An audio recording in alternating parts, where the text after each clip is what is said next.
বদলে যাচ্ছে পশ্চিমবঙ্গের নাম। আগে হ্যাঁ, আপনি ঠিকই শুনেছেন, আর কয়েকদিনের মধ্যে এই রাজ্যের নাম আর পশ্চিমবঙ্গ থাকবে না, বদলে যাবে।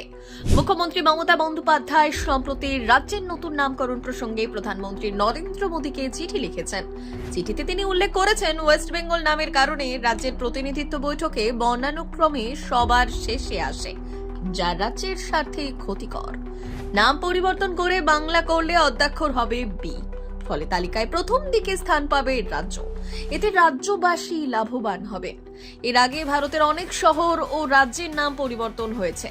1995 সালে বোম্বে হয়েছে মুম্বাই, 1996 সালে মাদ্রাজ হয়েছে চেন্নাই, 2001 সালে ক্যালকাটা হয়েছে কলকাতা, 2014 সালে ব্যাঙ্গালোর হয়েছে বেঙ্গালুরু এবং 2011 সালে উড়িষ্যা হয়েছে ওড়িশা। এবার পালা পশ্চিমবঙ্গে।